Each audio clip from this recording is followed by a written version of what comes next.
Mali News la jabara bela jina mun sokonna na shu ani kli aw ni yankuma bi utukalo kli mugan flay samba flani mugan wora anga bi kuna fulmina talike mina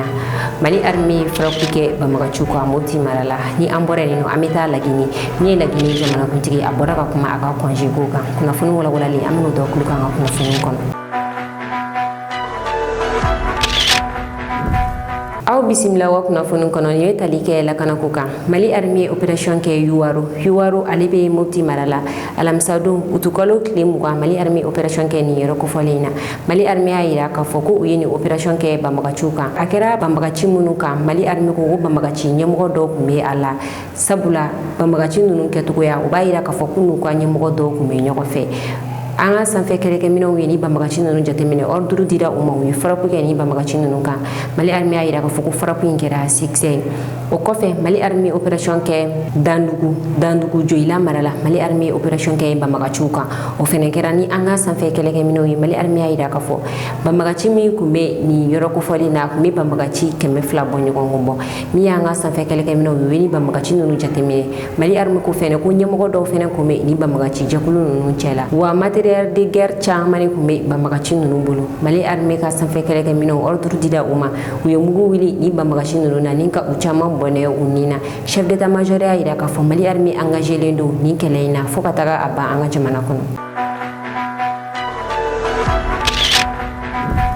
alsa amitu lagana ko kɔnɔna la armée ka kɛlɛ bolofara min bɛ Kayi ni o ye GTI tata mɔgɔw olu ye opération kɛ alamisa don opération in kɛra John Kankan ni ale ni Yelemani cɛ bɛ taa kilomètre 30 la opération in kɔnɔna la GTI tata mɔgɔw ni bamagaciw karila ɲɔgɔn na u ye mugu wuli bamagaciw la min ye bamagaci 2 bɔ ɲɔgɔn u ye olu bɔnɛ u ni na u ka marifaw fo ka taa se u ka motow ma u ye olu bɛɛ saisi o kɔfɛ u ka opération in a dumama yɔrɔ kɛra yɔrɔ min ye saga ale ni ba 200 bɔ ɲɔgɔn u ye o de sɔrɔ bamagaci ninnu kɔ kun kɛlen don ka minnu minɛ population na u ye ni saga ni ba ninnu gɛngɛma ni ka taa se u ka ɲɛmɔgɔ ma GTI tata ale commandelen don lieutenant colonel Samba Gassama de fɛ lieutenant colonel Samba Gassama ale n'a ka cɛdenw ye ni opération ninnu kɛ lieutenant colonel Samba Gassama ale n'a ka cɛdenw ye nin bagan ninnu gɛngɛ ka na yira u ka ɲɛmɔgɔ la ni o ye colonel Jibril Koni PC tactique min bɛ Kaye mara la o commandant ye ale ye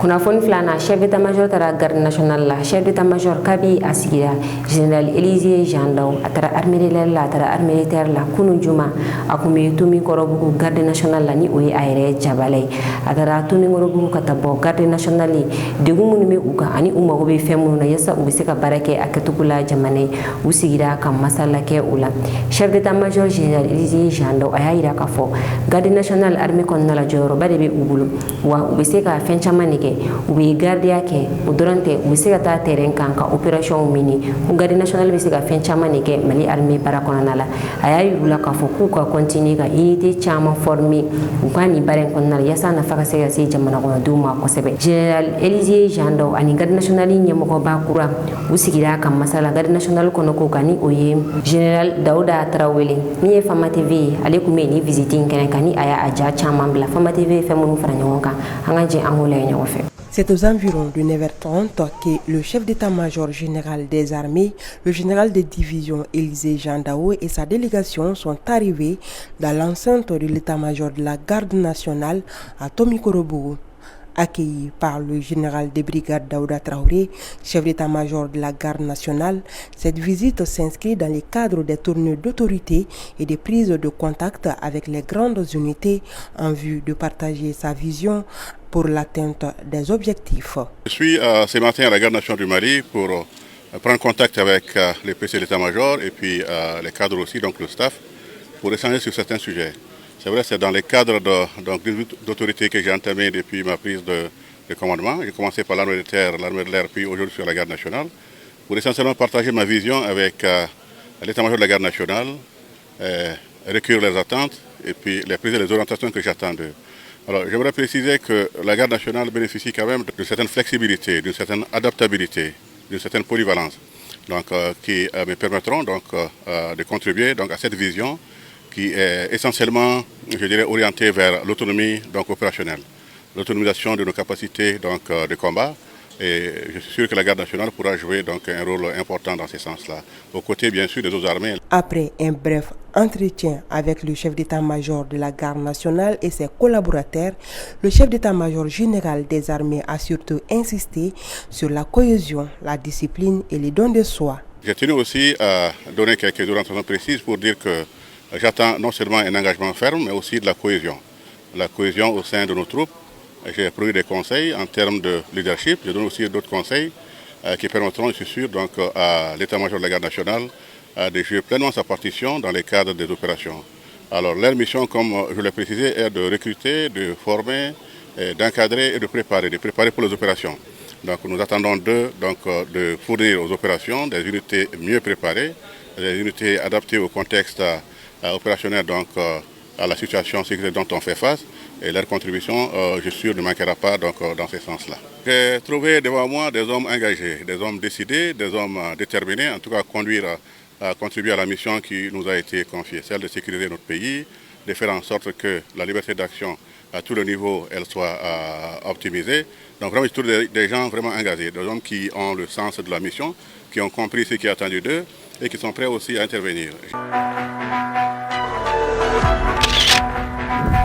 Kunnafoni sabana meta lagini général Mamadi Doumbia ale be ka continuer ka dugɛrɛmala furan alsa a ye ministre fila gɛn ka bɔ baara la fo ka taa se a yɛrɛ ka conseil kelen ma a ye ninnu gɛn ka bɔ baara la Lagine kɔnɔna na général Mamadi Doumbia ni o ye Lagine jamana kuntigi ye kunu siro Lagine télévision nationale la a ye degré dɔw ta yen nɔ degré minnu taara ka ɲɛsin Lagine ka bɛɛ lajɛlen ma degré fɔlɔ min ye magistrat dɔ ye a ye o bila ka bɔ magistraya la pepewu ni ale tɔgɔ ye El Kassim Diallo ale aradira ni ka bɔ magistraya la Lagine magistrat tɛ bilen wa o dɔrɔn tɛ jamana kun ye jɔnjɔn min ta ka di a ma o jɔnjɔn minɛna a la ni o jɔnjɔn in tɔgɔ ye commandeur de l'ordre national de Guinée o jɔnjɔn in minɛna a la wa jɔnjɔn in kun bɛ se ka nafa fɛn fɛn na se a ma olu bɛɛ minɛna a la a tɛ se ka foyi kɛ jɔnjɔn in tɔgɔ la wa a gɛnna ka bɔ Lagine magistraya la pepewu o kɔfɛ a ye ministre fila gɛn ka bɔ ministre la ministre fɔlɔ o ye ministre ye min ɲɛsinnen don baarako ma Lagine jamana kɔnɔna la ni ale tɔgɔ ye Mori Konde a ye Mori Konde a ye ale bila ka bɔ baara la Lagine kɔnɔna la o kɔfɛ ministre filanan ale ye ministre min ɲɛsinnen don jamana communication ma Muruna Suma ale fɛnɛ gɛnna ka bɔ baara la Lagine jamana kuntigi fɛ a ye a ka conseil kelen gɛn ka bɔ baara la ni o kun ye conseil ye min kun b'a conseil jamana seko ni dɔnko kow kan a ye o bila ka bɔ baara la wa ni ministre minnu bilala ka bɔ baara la a yirala k'a fɔ u bilala pewu yɛrɛ de a degré tara yɔrɔ min na o ye u gɛnni de sabula degré in kɔnɔna la ɲininiw u ka secrétaire général fɛ u ka bureau kɔnɔna la olu ka baara k'u bilasira yanni ka ministre kura sɔrɔ kɔrɔlen ni ministre gɛnna i bɛ baara kɛ yanni ministre kura ka sɔrɔ nka ze in na ni ministre ninnu gɛnni teliya la hali n'a sɔrɔ u gɛn kun ma fɔ nka a bɛ i n'a fɔ nin gɛnkun in kun belebele bɛ a la fo k'u gɛn immédiatement tantɔ degré tara yɔrɔ min na a yirala k'a fɔ k'u gɛnna ka bɔ baara la o yɔrɔ bɛɛ conseil min gɛnna ka bɔ baara la ale tɔgɔ ye Mamadou Abdoulaye Diallo ni ale sigira février kalo la conseil yala ale fɛnɛ gɛnna ka bɔ a ka baara la kunu juma ni degré in bɛɛ kalanna Lagine télévision nationale la an ka jɛn an ka a lamɛn ɲɔgɔn fɛ. Décrète. Article 1er. Les ministres dont les prénoms et noms suivent sont limogés. 1. Monsieur Mori Konde, ministre de l'Emploi, du Travail et de la Protection sociale. 2. Monsieur Mourana Souma, ministre de la Communication, de l'Économie numérique et de l'Innovation. Article 2. Le secrétaire général du ministère de l'Emploi, du Travail et de la Protection sociale et le secrétaire général du ministère de la Communication, de l'Économie numérique et de l'Innovation sont chargés, chacun en ce qui le concerne, d'assurer l'intérim des deux ministres limogés.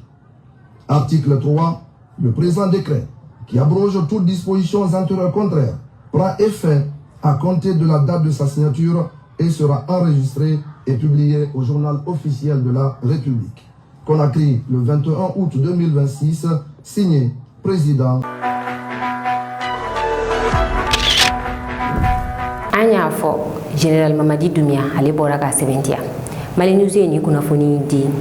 dɔgɔkun tɛmɛnen Mali News y'a yira k'a fɔ Général Mamadi Doumbouya ale kun taara vacances min na vacances wagati ma dafa a seginna ka na a kuma cayara kosɛbɛ nka fɔ a k'a dɔn k'a fɔ kunnafoni ye fɛn min ye n'ale bɔra tile de don bolo tɛ se ka biri a da la tuguni. Général Mamadi Doumbouya a yɛrɛ ye kunnafoni sɛbɛntiya. Général Mamadi Doumbouya y'a sɛbɛn a ka bɔlɔlɔsiraw sanfɛ k'a bila a ko ale kun taara congé min na a ma se k'a bɛɛ kɛ a y'a ka congé jɔ ka segin ka na a ka jamana kɔnɔna la ko sabula n'ale kun ma na a ka jamana kɔnɔna la ko caman kun bɛ ka kɛ minnu kun bɛ ka damatɛmɛ hukumu kɔnɔna la ale seginna ka na a ka jamana kɔnɔna la ma se k'a ka congé bɛɛ kɛ. Général Mamadi Doumbouya a yɛrɛ ye nin kunnafoni sɛbɛntiya siga fosi tɛ a la a ko ale taara a ka congé la a ma se k'a ka congé bɛɛ kɛ a teliyala ka segin ka na a ka jamana kɔnɔna la. Général Mamadi Doumbouya ko min ye yuruguyurugu kɛlɛli ye Laginɛ a baara a bɛ sen na wa ale b'a kɛ hali a tɛgɛ tɛ taran bilen ko wa mɔgɔ k'i bɛ yuruguyurugu kɛ k'a bila i kunna k'i y'ale Général Mamadi Doumbouya kɛrɛfɛ mɔgɔ ye k'i bɛ fu ye la sabula n'i tɛgɛ tara la ko i ni min ka kan ko sariya bɛ u da i kan. Général Mamadi Doumbouya ko fɛnɛ ale ye refondation ko min fɔ ko dalakuma dɔrɔn tɛ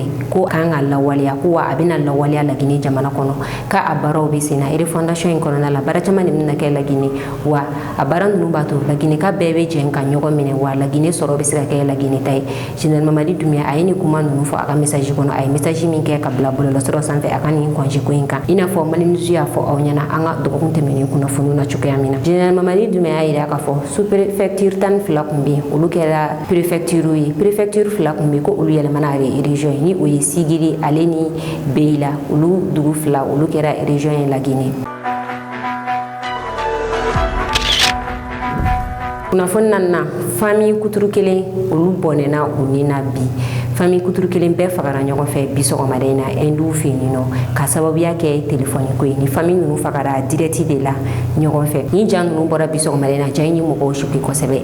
an ye ɲɛfɔli minnu sɔrɔ ni ja in na ni o ye walawalali min ye o de ye k'a fɔ kamelenin kelen ni ale tɔgɔ ye ko Kunal ale ye mɔgɔ ye min si bɛ taa san 18 na a yirala k'a fɔ ko a ye iPhone ne ta iPhone min n'a b'a sara dɔɔni kalo la nka iPhone in bɛ se a sarali ban wagati ma wagati min na a nana ye iPhone in u bɛ fɛ k'a minɛ a la ka sababuya kɛ ko a tɛ ka se ka a wariw sara bilen a y'a ɲini a parents fɛ k'u ka wari d'a ma a bɛ fɛ ka taa iPhone in wari sara a parents y'a yira k'a fɔ ko olu bɛ ka a ka kalo sara ko wari tɛ olu bolo o la a taara jɔ kulu dɔ de dagolo la k'a b'a yɛrɛ fili sabula k'ale sɛgɛnna o la u ye wele bila polisiw ma jama caman kun jɔlen bɛ nin nɔ mɔgɔw bɛ ka kuma fɛ ko a kana yɛrɛ fili a ye heure caman kɛ o cogoya in na wagati min na a fa yɛrɛ o dimina o girinna ka da kan k'a b'a sama ka bɔ kulu in da la mɔgɔ min don mɔgɔ farikolotigi don a ye fa in sama ka jigin a nɔfɛ kulu kɔnɔna la ni ani fa in fila bɛɛ binna k'u bɔnɛ o nin na wagati min na mɔgɔw bɛ ka gɛrɛ k'o la min y'a woloba yɛrɛ o y'i fili u nɔfɛ ni ne kɛra NDB famille kuturu kelen bɛɛ bɔnɛna a nin na ka sababuya kɛ téléphone ko ye nin ja in bɛ bɔlɔlɔsira fan bɛɛ fɛ n'a bɛ ka mɔgɔw kabakoya explication min bɛ nin ja in na o de ye nin ye. Kunnafoni duru na irisi ni Ukraine cɛ kɛlɛ gɛlɛya la kosɛbɛ min ye Ukraine jamanakuntigi Volodymyr Zelensky a ye ja dɔw bila a ka bɔlɔlɔsira sanfɛ k'a yira k'a fɔ ko ale ye irisiw ka pétrole bɔyɔrɔ dɔ ale ye o bombardé ni ka o k'a ka ciblé k'a ka frappe kɛ ka ɲɛsin o ma k'o pétrole bɔyɔrɔ n'i tɛmɛna kɛrɛda la ni kilomètre 1000 o bɛ yen nɔ de a bɛ k'o fɔ a yɛrɛ a contané sabula alamisa ka dugu jɛ juma la irisi olu ye gosili caman kɛ Ukraine capitale kɔnɔna la irisiw ye frappe caman kɛ Ukraine dugu kɔnɔ ni Volodymyr Zelensky yɛrɛ y'a yira k'a fɔ ko min ye mɔgɔ 16 k'olu le fagara o frappe in fɛ i n'a fɔ u b'a fɔ cogo min na kɔrɔlen ko irisi ka frappe bɛ kɛ ka ɲɛsin civiliw de ma nka irisi yɛrɛ y'a yira k'a fɔ ale tɛ civiliw attaqué civiliw olu tɛ ale ka cible ye ale ka frappe bɛ kɛ ka ɲɛsin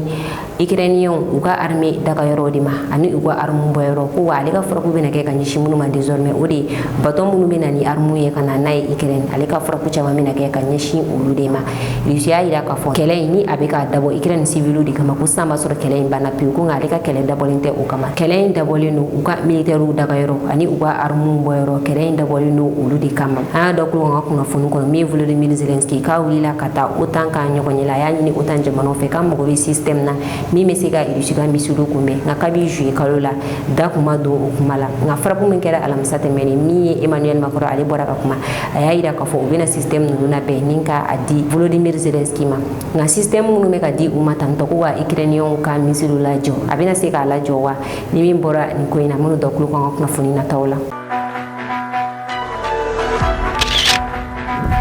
Ni ne kun y'an bi kunnafoni ka d'aw tulo kan aw ni ce aw ka lajɛliko ɲuman na an ka foli b'a lajɛbaga bɛɛ lajɛlen kɛrɛnkɛrɛnnen na minnu bɛ k'a lajɛ ka bɔ Maroc aw k'an bɛn wagati wɛrɛ. Au conseil de a décidé a ka bureau national ka mandat bannen k'a fɔ a bɛna congrès kɛ n'o ye congrès national ye an ka sɛbɛn na congrès national pour que ka kɛ région ni cercle olu bureau bɛɛ bɛ falen donc o y'a sɔrɔ an ka bureau dɔ bɛ san bureau in bɛ sigi don min na o y'a sɔrɔ san ma kɛ région ye san kun ye cercle de ye a bɛ Segu ka mara kɔnɔ donc segukaw taara san bureau sigi o kɛra 2019 o bureau in sigira mɔgɔ dɔw y'a yira k'a fɔ ko bureau in sigicogo ko gɛlɛya b'a la olu m'a faamu u ma jɛn n'a ye u ye bureau in contesté u ye lettre bila ka na bureau ba la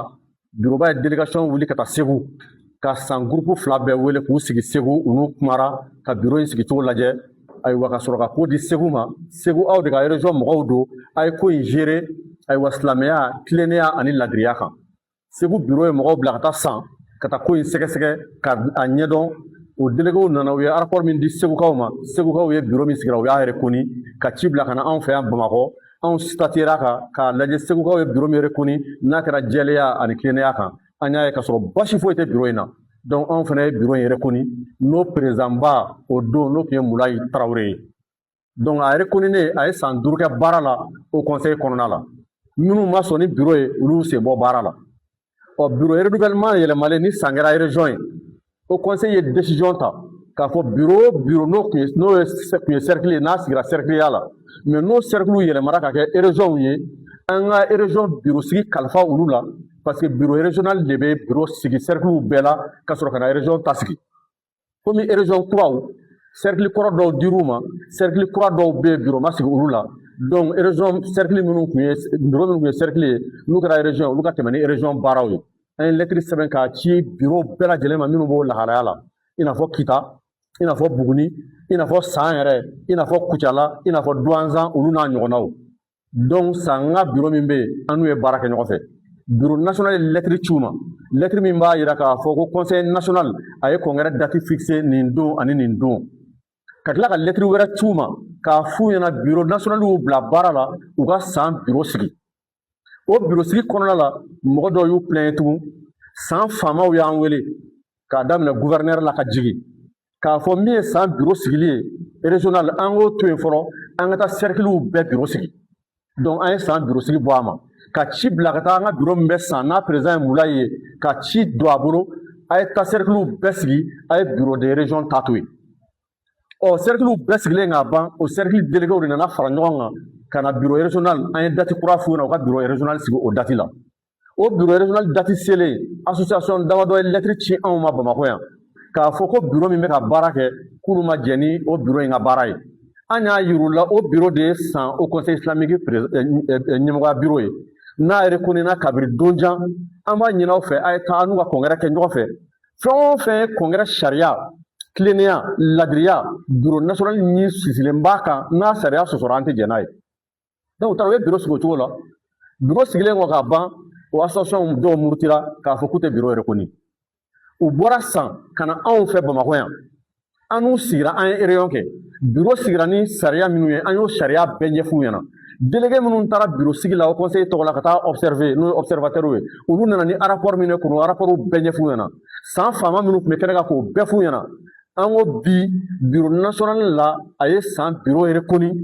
i n'a fɔ région tɔw fɛn o fɛn bureau sigira an y'a bɛɛ reconni parce que ni bureau sigira région min na n'an ka déléguéw nana ni rapport bɛ na an b'a examiner kuma minnu bɛ sen na an b'o bɛɛ jateminɛ ka bureau reconni walima an kana bureau reconni donc an y'an ka bureau bɛɛ reconni o cogoya la y compris les bureaux de sang o reconni na a bɛ san 2 bɔ sisan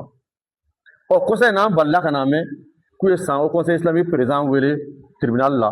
o tribunal sen fɛ peut-être que faamuyali dɔw ma tɛmɛ ani sariyatigilaw cɛ donc u y'a minɛ donc bi sigi kun y'o de ye démarche minnu ni fɛn minnu kɛra alhamdulillah a bilara faamuyali sɔrɔla donc nin kuma ye k'a fara an balimakɛ fila ka kuma président Kɔntaw ani président Maki k'a fɔ conseil islamique bi bureau min bɛ san a bureau ma sigi namara kan a ma sigi yuruguyurugu kan a sigira jɛlenya kan anw ka observateur fila tun b'a kɛnɛ kan u nana n'u ka rapport ye bureau national ye san bureau reconni k'a fɔ o de ye Mali Haut Conseil islamique président ka bureau ye ka tila k'o lettre bɔ k'a bila ka taa san k'a ci san faamaw ma k'olu kɛ ampliateur ye k'a fɔ bureau min bɛ yen o de ye Haut Conseil islamique ka bureau ye o bɛ san 2 bɔ bi donc nin ko in kɔni balila na mais an b'a bila sisan ne ka minɛn kɔnɔ ni ko nana kuma o kuma sisan ne bɛ don mɔgɔw senkɔrɔ a bɛ kow ɲagami ɲagami ani an b'a bila lajarabili minɛn kɔnɔ peut-être ala kun ye da président bɔgɔ la n'o ye Mula ye k'a fɔ nin wagatinin na a bɛna kaso nɛnɛ donc n'a banna nin cogoya fɛnɛ la toujours an b'a bila wala kelen ka minan kɔnɔ an bɛ bɛɛ lajɛlen fo an b'a ɲini fɛ u bɛɛ lajɛlen ka yafa kɛrɛnkɛrɛnnenya n'o y'an ka san président bi n'o ye Mula ye bi ka san silamɛw fara ɲɔgɔn kan k'u kɛ kelen ye k'u don da kelen fɛ an b'a ɲini a fɛ a k'a cɛsiri o la a k'a jija o la o de ye silamɛya ka hakilina ye wa o de ye bureau national ka hakilina ye bɛɛ ka yafa ɲɔgɔn ma san nin ye hadamadenya tɛmɛsira dɔw ye nin ko in banna bureau b'a yira la halisa a ka danaya a n'a ka sɛbɛko o b'a kɔ o b'a dɛmɛ. Se ka kunnafoni jɛli ɲini ka di aw ma ani ka don aw jigi kɔrɔ kunnafoni ko la Mali News mago bɛ aw ka dɛmɛ na dɔrɔmɛ 100 kalo la ni mɔgɔ minnu bɛ fɛ ka ni dɛmɛ don an ma a bɛ se ka wari ci numéro in na 91 21 41 40 84 n'aw ye wari ci a kana ɲinɛ ka aw tɔgɔw fɛnɛ ci anw ma k'a dan lamɛnbaga bɛɛ kulo kan ka fɔ min y'an ka WhatsApp groupe ye ko a sɔnna mɔgɔ n'i bɛ fɛ ka don an ka WhatsApp groupe kɔnɔna la a lien bɛ nin video in duguma walima i ka an ka numéro ta page sanfɛ ka kuma an fɛ i bɛ an ka WhatsApp groupe sɔrɔ